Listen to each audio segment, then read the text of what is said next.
안녕하세요. 승리한 사가족 여러분. 오늘은 말라기서 2장 1절에서 9절까지의 말씀입니다. 말라기서의 5번째 강좌로 제사장들에게 임하는 저주라는 제목의 말씀입니다. 승리하는 삶은 말씀 중심 예배 중심의 성경 전문 교사를 양성하기 위해서 만들어진 성경 공부 교재입니다.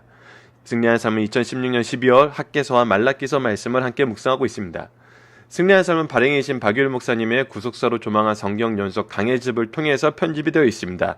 여러분들 앞으로 계속 책이 나오면은 다음과 같이 소개를 해드리도록 하겠습니다. 지금 현재 창세기서 1권과 2권이 남아있고 다음 주에 3권 그리고 나머지 소선지서 책들이 2권이 더 나오면서 소선지서 완간이 되게 됩니다.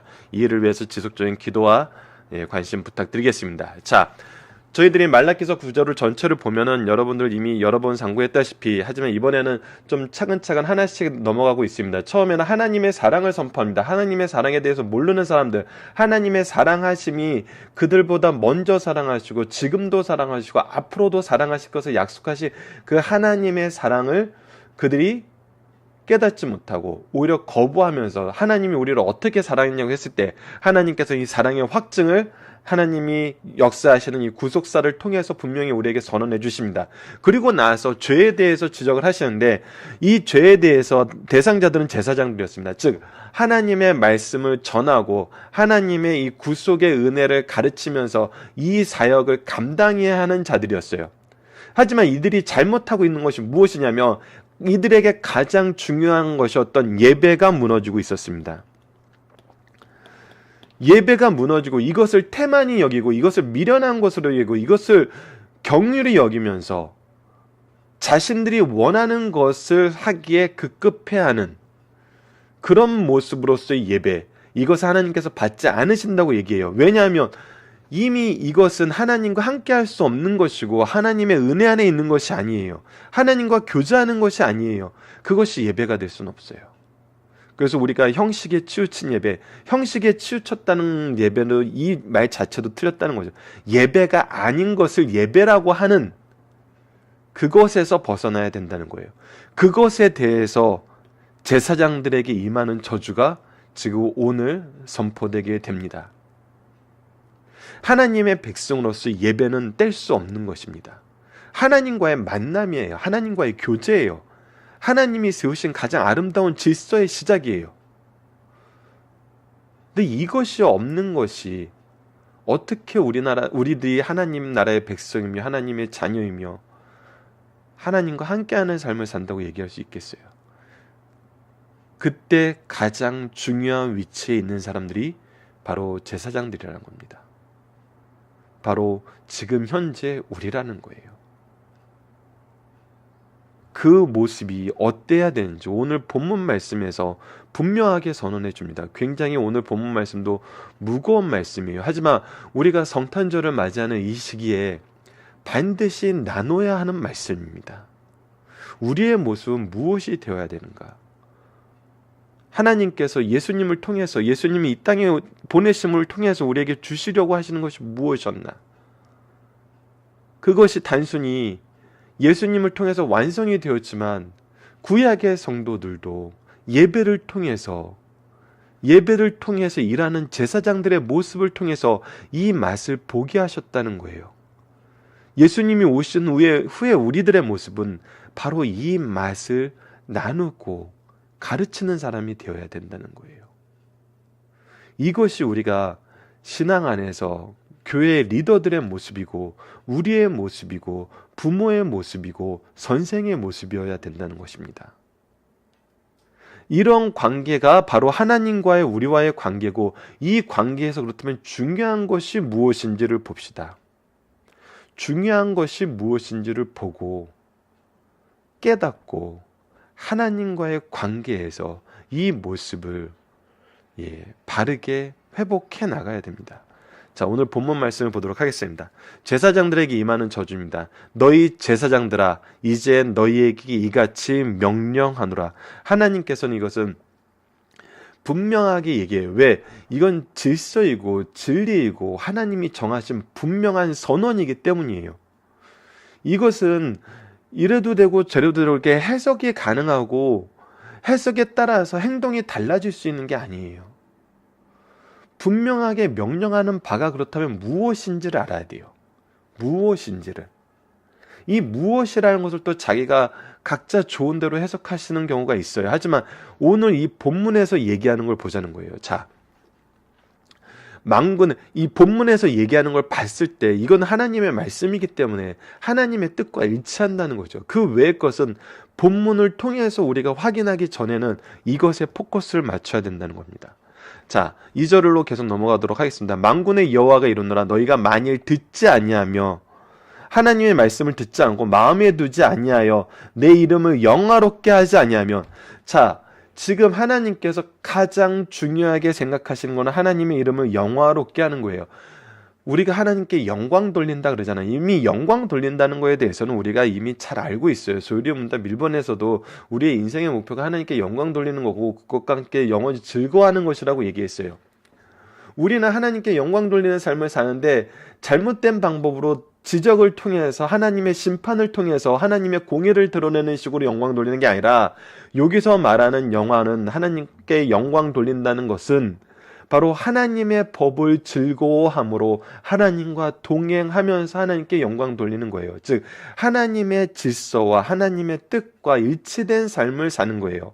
하나님의 구속사 안에서 하나님의 아들과 하나님의 백성으로 사는 거예요. 그것의 모습이 뭐였어요? 지금 앞부분에서 예배였어요. 분명히 선언하는 게 바른 제사였어요. 하나님께 합당한 영광을 돌리는 거예요. 하나님이 누구신지 인정하고 우리 예배의 중심에 하나님을 향하여 하나님이 계시는 거예요. 우리가 이제 하나님을 보고 있는 거예요. 그렇지 아니하면 내가 너희에게 저주를 내려 너희의 복을 저주하리라. 이건 너무나 당연한 선언입니다. 하나님은 기도를 통해서 하나님의 능력이 받는다는 그런 질서를 세워놓으셨어요. 하나님과 우리와의 관계는 예배를 통해서 확인이 되고 예배를 통해서 확장이 돼요. 그래서 예배가 중요한 거예요. 왜 예배 중심, 말씀 중심이라고 얘기하는지 이것은 다른 경험에 의한 게 아니에요. 바로 이 명령에 의한 거예요. 그래서 예배가 중요하고 말씀이 중요해요.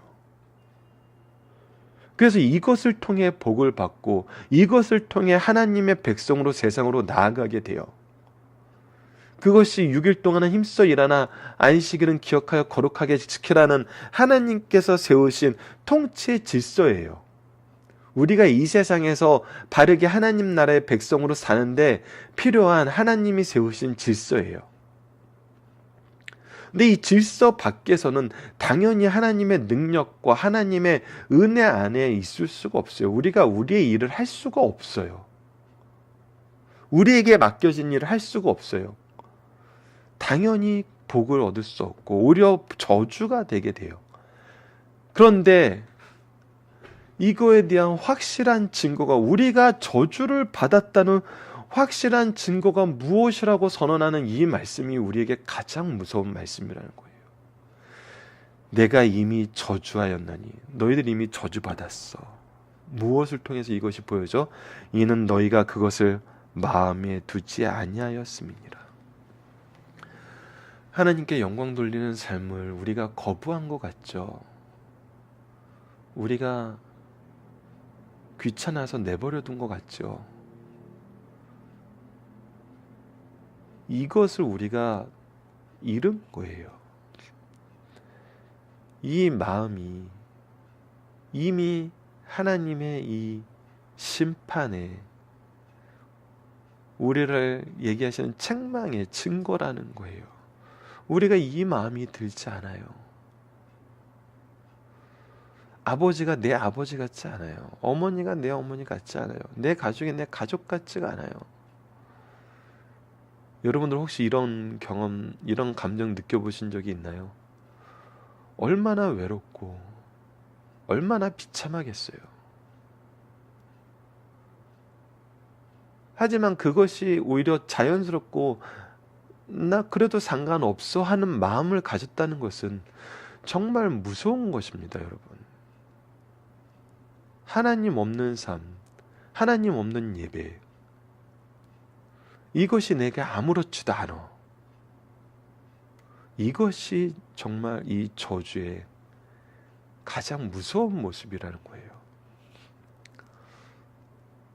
자, 계속해서 보도록 합시다. 보라, 내가 너희 자손을 꾸짖을 것이요 또 똥 곧 너희 절기 희생의 똥을 너희 얼굴에 받을 것이라. 너희가 그것과 함께 제하여 버림을 당하리라. 자, 이것이 무엇이냐면, 제사를 지내면은 동물들을 속된 말로 이제 각을 뜬다 그러잖아요. 완전히 반으로 쪼개서 내장을 끄집어내서 그 내장 안에 있는 똥은 불결한 것이기 때문에 제거해서 밖에 버려버려요. 그러니까 제물로 동물을 가져왔지만 똥은 제거해 버린다는 거예요. 제하여 버린다는 거예요. 하나님께 드림을 받지 못한다는 거예요. 우리의 삶이, 우리의 예배가 이 똥과 같이 되어버린다는 거예요. 아무런 의미가 없고 아무런 복음이 없는 상태에 놓이게 되는 거예요. 여러분, 이것이 얼마나 무서운지, 얼마나 두려운 말씀인지를 우리가 정말 가슴 깊이 느껴야 됩니다. 우리가 일찍 일어나고 우리의 첫 시간을 하나님께 드림으로 시작하고 하나님과 함께 하길 원하면서 주일날 함께 가족들을 데리고 이 자리에 나오는데, 하나님께 예배드리는 자리에 나오는데, 이 모든 것이 똥과 같이 제하여 버림을 당한다면 우리보다 더 불쌍한 사람은 없어요.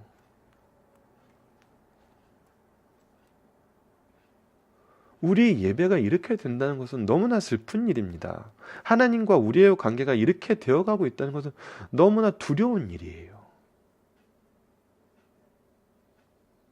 계속 봅시다. 만군의 여호와가 이르노라, 내가 이 명령을 너희에게 내린 것은, 이 일을 맡은 사람 너희에게 내린 것을 레위와 세운 나의 언약이 항상 있게 하려 함인 줄을 너희가 알리라. 하나님께서 이 일을 위해서 이미 레위를 통해서 하나님께 바르게 드리는 예배가 무엇인지 가르쳐 주었어요. 하나님께 드리는 제사가 어떻게 돼야 되는지 가르쳐 주었어요.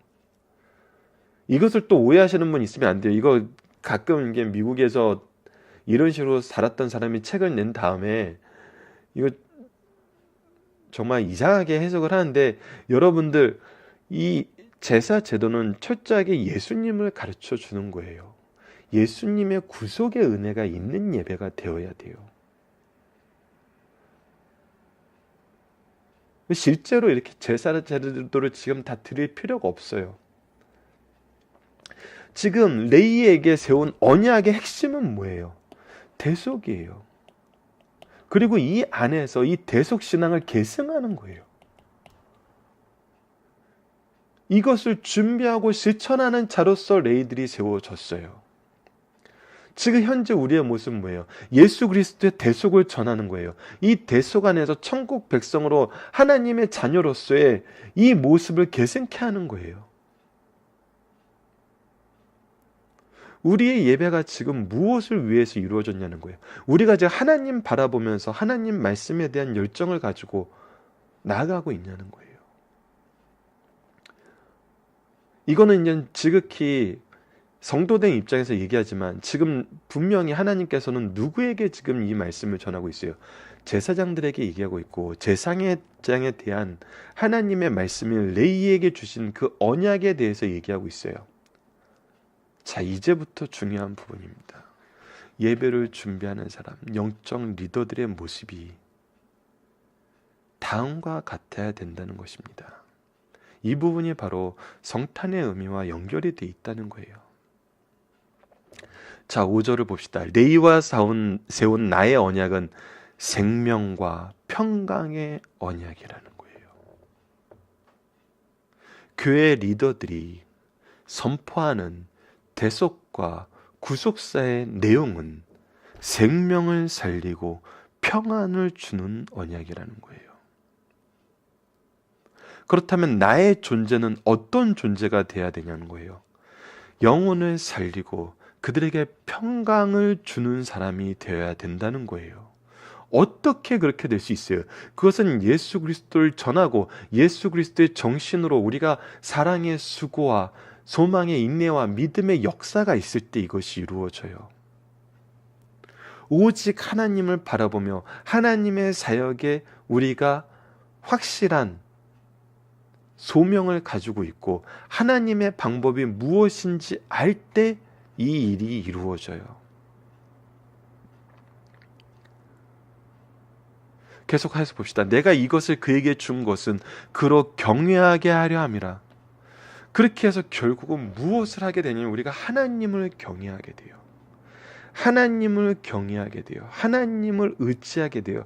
하나님께 순종하게 돼요.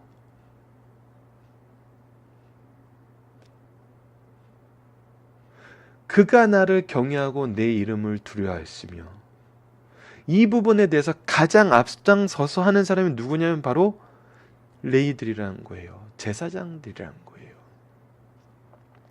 제사장들을 통해서 배우는 게 무엇이냐면 하나님 경외하는 모습을 배우는 거예요.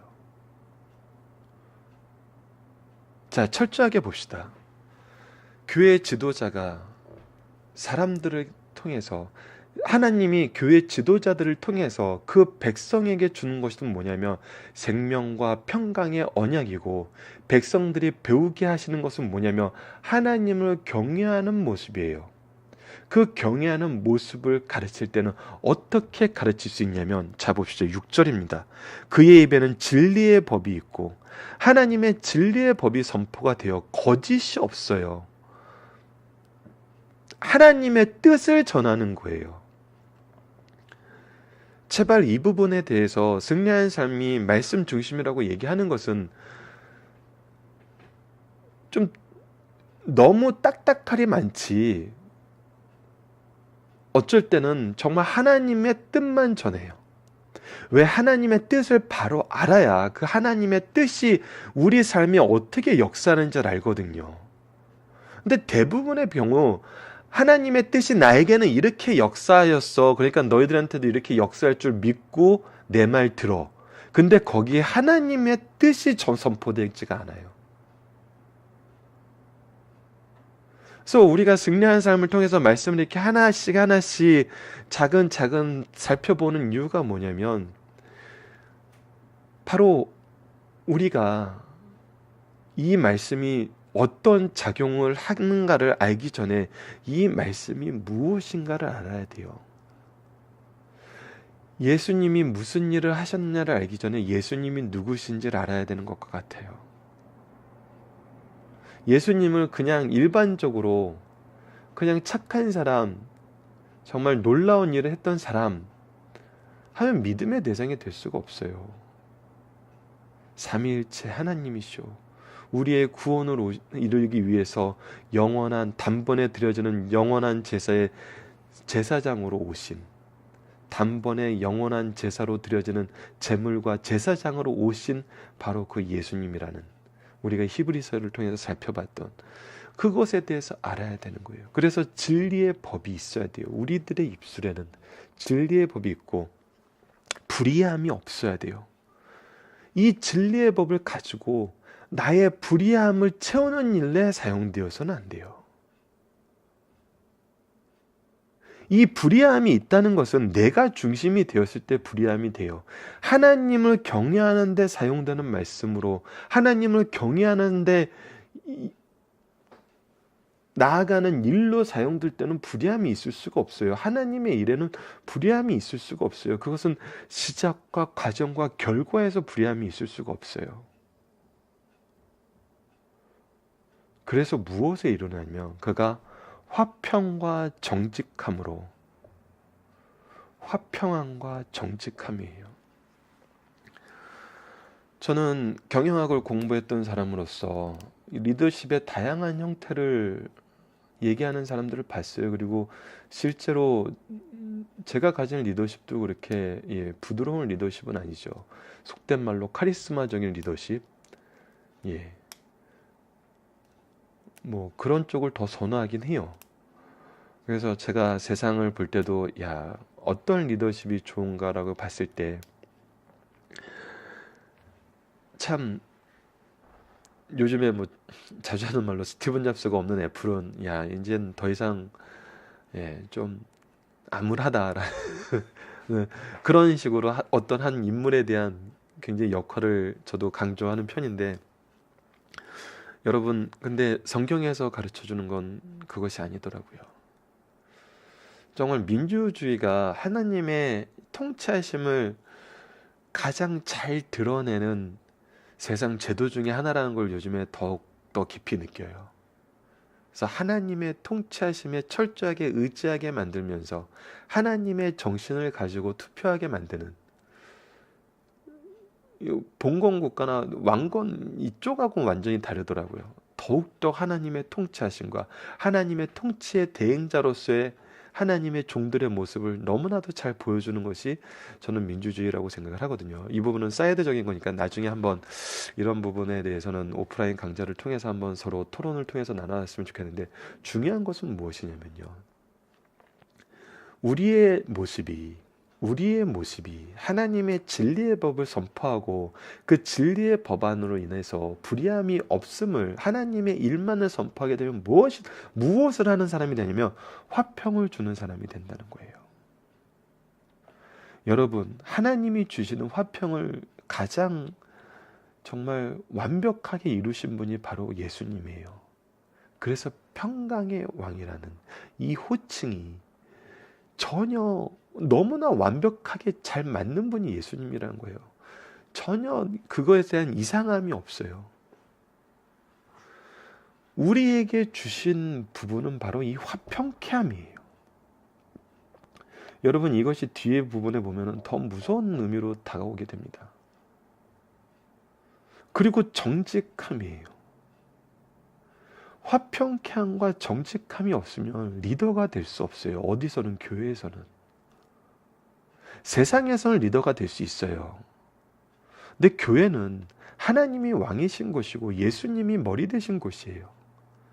그 외 나머지 리더들은 화평함과 정직함이 있어야 되고 그것을 통해 생명과 평강의 메시지를 전할 수 있어야 돼요.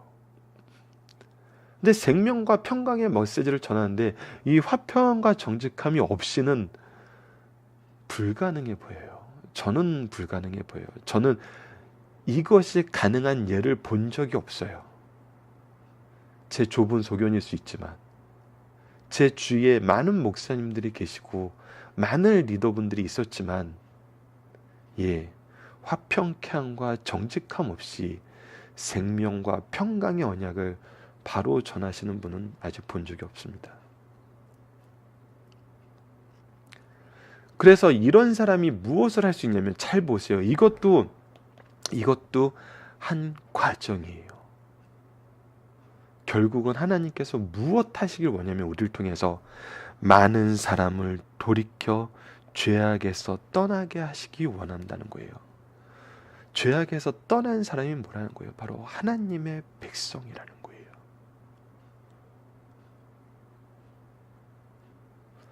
저는 가장 많은 문제가 증명되는 것이 무엇이냐면 교회 안에서 오히려 리더가 사람들이 죄짓게 만든다는 거예요. 죄짓게 만든다는 거예요. 여러분 민주주의에서 시위가 결국은 민주주의가 발달되었다는 미국이나 유럽에서도 결국은 과격 시위가 일어나잖아요. 그러니까 의를 위해서 행동하는데 그 의가 결국 죄를 생성해요. 제가 이번 한국 사태에 대해서는 놀라웠게 느끼는 건 바로 이 부분이에요. 최대한 사람들이 죄를 생성하지 않으려는 평화로운 집회로 나아가고 있어요. 여러분 이거는 놀라운 일입니다. 저는 이것이야말로 하나님의 역사라고 봐요. 이거는 있을 수 없는 일이에요. 그래서 하나님의 일하심이 있기 때문에 저는 이 일이 하나님의 의를 이루는데 쓰여진다고 봅니다. 그래서 이때 더 필요한 것이 바로 우리의 회개 기도라는 거예요. 우리가 죄에서 떠나는 모습을 가져야 된다는 거예요. 그것은 사이드적인 얘기고, 여러분들 분명한 것은 교회의 정말 가장 핵심적인 목표는 죄에서 떠나게 하는 거예요. 그 방법을 하나님께서 화평함과 정직함을 통해서 이 일을 하게 하세요. 이 일은 우리가 진리의 법을 선포하고 불의함이 없는 하나님의 일에 포커스를 맞출 때 이루어져요. 그것이 바로 우리에게 주시는 생명과 평강의 언약을 통해서 이루어지고 하나님 경외하는 것을 통해서 이루어진다는 거예요. 5절과 6절은 여러분들 너무나 아름다운 말씀입니다. 너무나 아름다운 말씀이에요. 우리의 삶을 정확하게, 우리의 삶이, 교회에서의 우리의 삶이, 가정에서의 우리의 삶이 하나님의 뜻과 하나님의 질서와 일치하는지를 보여줄 수 있는 너무나 명백한 기준을 제시하고 있다는 거예요.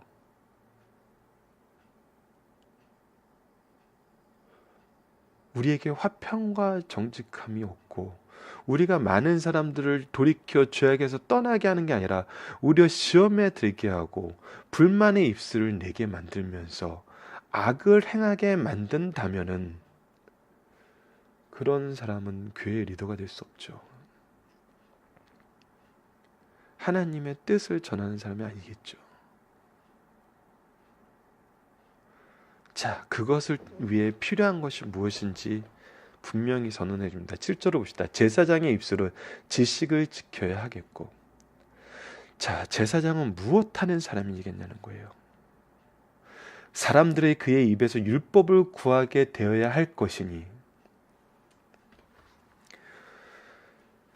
저는 어떤 교육자가 되길 바라냐는 질문을 할 때, 제가 고향교회에서 사역을 했을 때 제자 중에 한 녀석이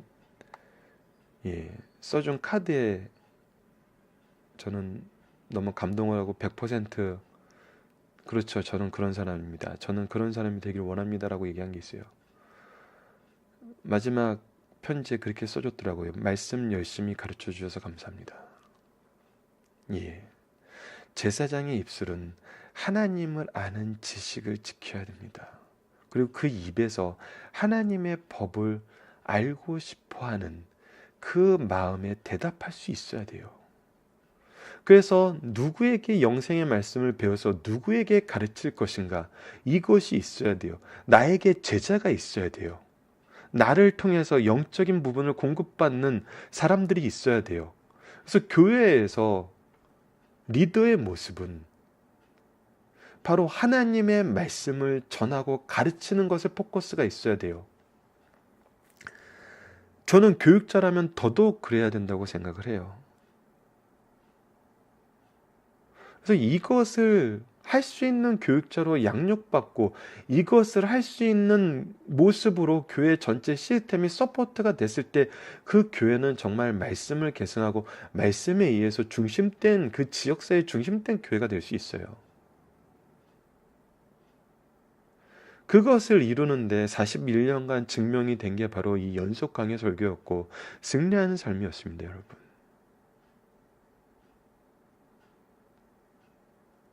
그래서 제사장을 뭐라고 부르냐면, 제사장은 만군의 여호와의 사자가 됨이니라. 하나님의 말씀을 전하는 거에서, 하나님의 뜻을 전하는 거에서 우리가 하나님의 사자가 되는 거예요. 그렇게 불릴 수 있는 거예요.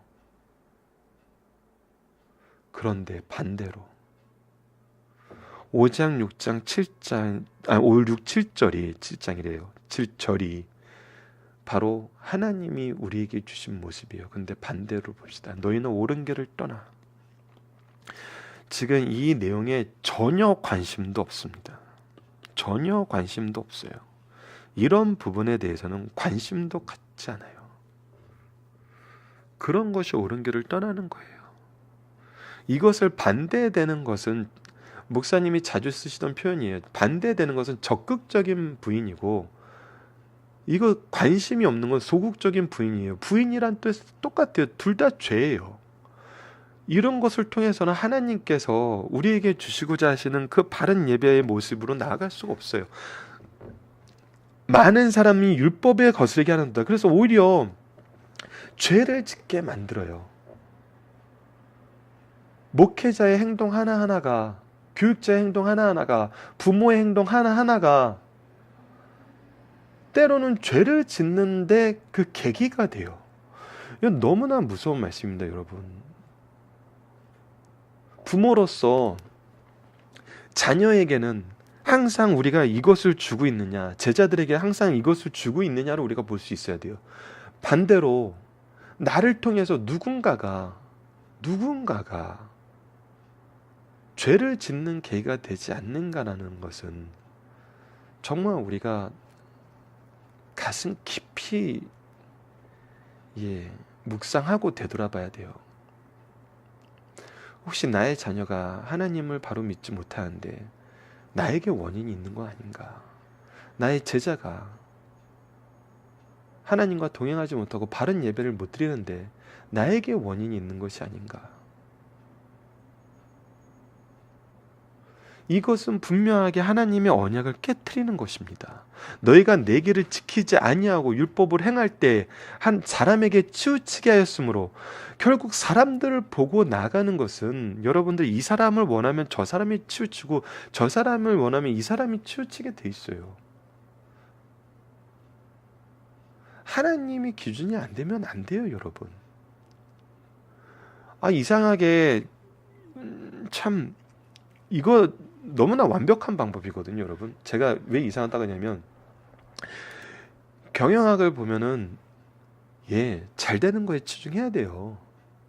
그것이 살아남고 그래도 지속할 수 있는 유일한 길이에요. 세상은 그래요.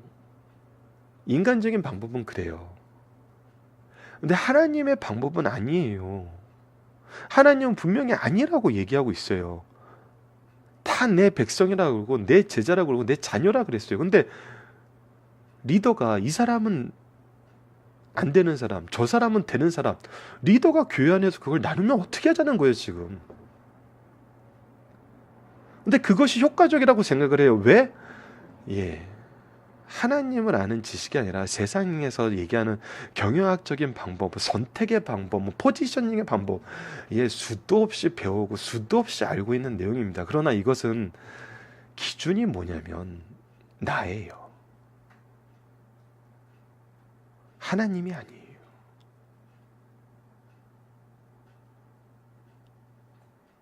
결국은 너희가 내 길을 지키지 아니하고 율법을 행할 때 사람에게 치우치게 하였으므로 나도 너희로 하여금 모든 백성 앞에서 멸시와 천대를 당하게 하였느니라 하시니라.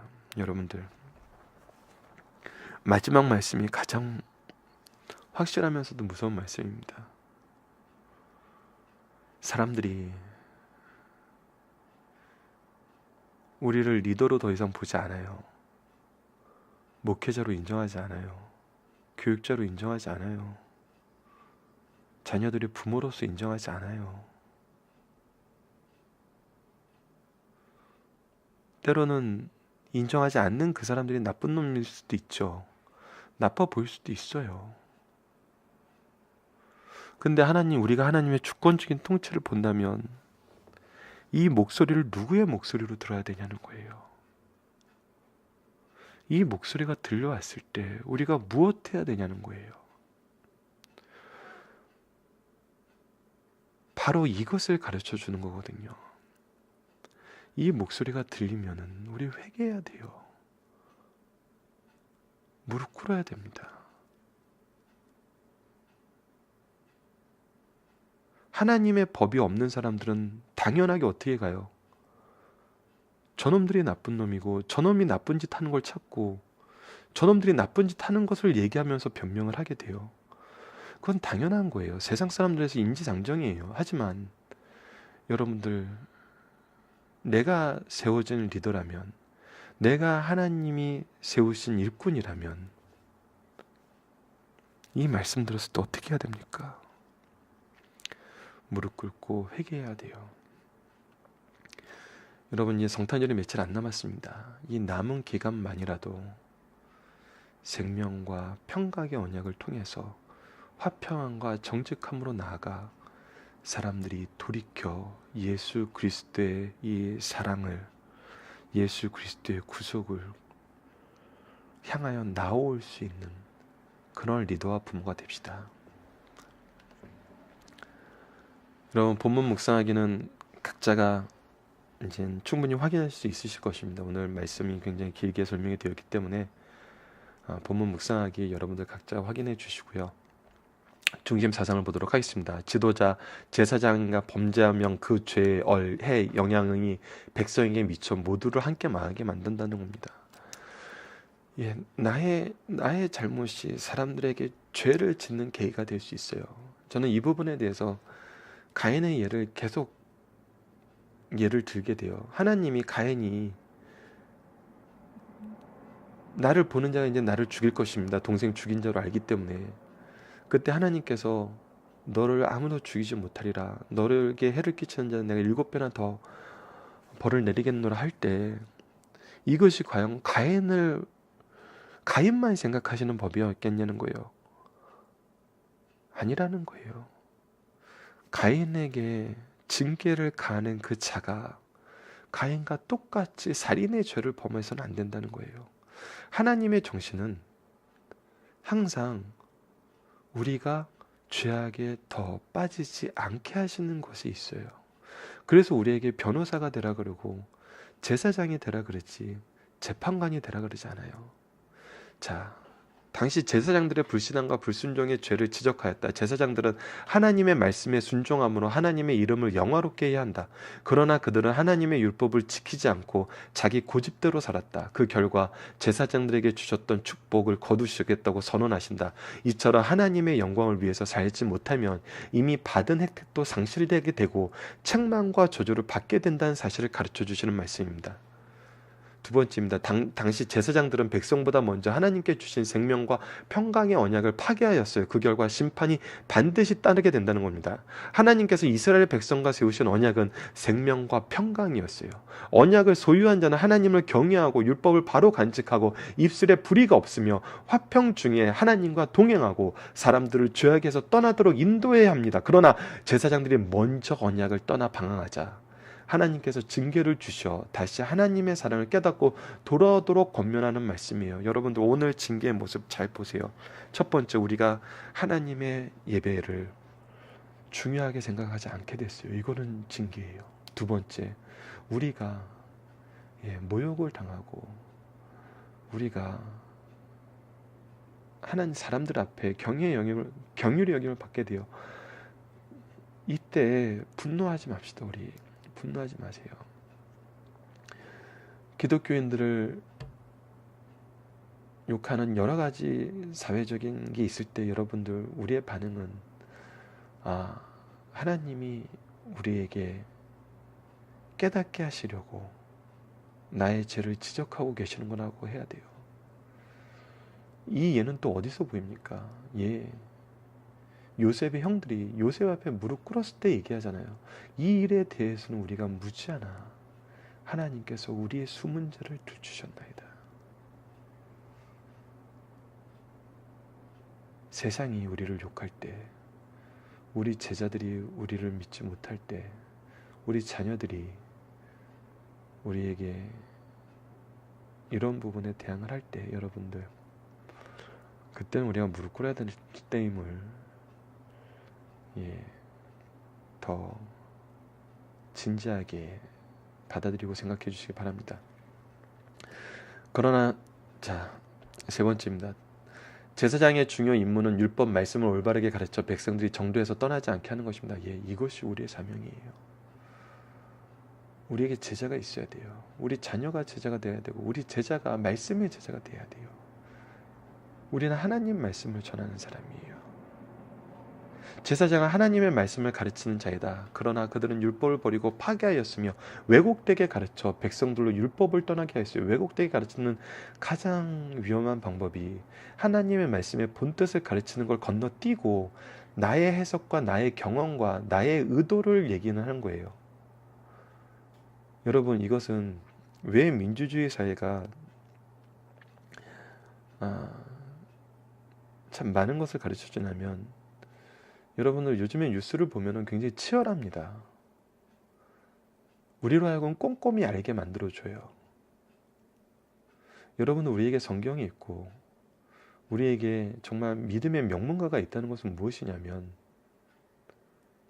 우리가 말씀을 잘 알면은 전하는 분들도 말씀대로만 전하게 돼요. 우리는 하나님 안에서 각각의 직분을 맡은 사람들이에요. 우리가 말씀에 무지하면은 거짓 선생들이 판치게 돼 있는 건 사실입니다.